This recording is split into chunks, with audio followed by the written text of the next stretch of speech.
So when I was younger in school, I wasn't the coolest kid in my class. In fact, as I've mentioned in previous videos, I, was skinny, crazy hairdo, goofy looking hairdo, big glasses, big braces. And as a result, I got picked on a lot. But on the scale of coolness, although I was near the bottom, there was this other kid named Carlos who was even lower on the cool scale than me. And unfortunately at that time, because I had been picked on so much, I saw an opportunity to pick on someone else.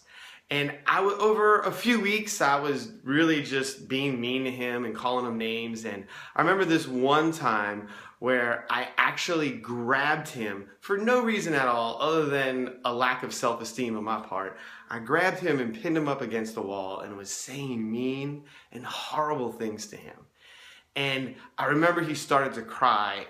And I actually remember when he started to cry, in some weird and twisted way, I felt good about that, which is horrible looking back on it. And then there was this friend, and her name was Dorothy, and she saw what was going on, and she came up to me and just basically said, "Hey, if you continue to be mean to Carlos, I'm no longer going to be your friend." And she was a good friend of mine, and I had never had somebody speak like that to me that was my own age. Only my parents would say something like that. Anyway, she put me in my place, and she actually motivated me to stop being mean to him. And she actually caused me to do a little bit of self-reflection as a young person. Now, looking back on that, I can really grasp the heaviness of that situation. And I can realize, looking back, how horrible I was to him and how wrong that was. And I've sought God for forgiveness for that and a lot of other stupid things that I did in my life. And I think that when you get to the point where you can really experience God's forgiveness for the stupid things that you've done, like that and many other things that I've done, then it's easier for you to forgive others.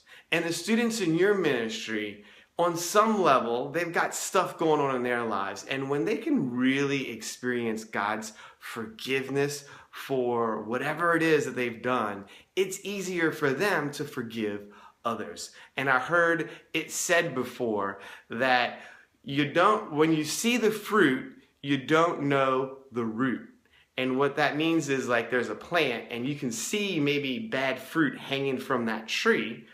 But the reason it's bad fruit is because there's a root problem. And you can't see the root, but you can see the fruit. And ultimately, when it comes to the topic of forgiveness, it's important for us to realize that, man, you know what? Most of the time, we'll just see the fruit, but we don't know what's going on in that person's life. We don't know what's going on in that person's life.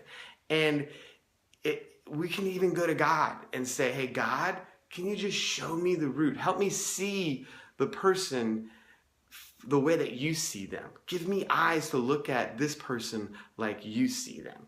So that's an important lesson. And even as I'm saying that right now and shooting this video, I'm thinking of, there's one particular person in my life right now who I just don't like, and there's a lot of stuff that happened there, and I'm thinking, oh yeah, maybe I should do what I'm just saying in this video right now and go to God and ask God to help me see that person's heart.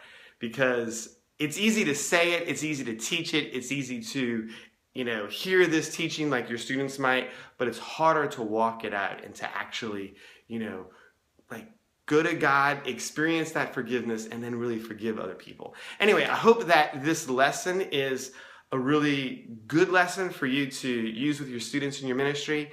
And what I encourage you to do is, if you're watching this video on YouTube, go ahead and press the little link in the YouTube, the little link right below the video, and that will link you to the lesson. And if you're watching this on our website, ministrytoyouth.com, go ahead and click get the PDF file for free, and you can actually get the PDF file. That way you can save it on your computer, use it when you're ready to use it in your ministry, and maybe you can share it with volunteers.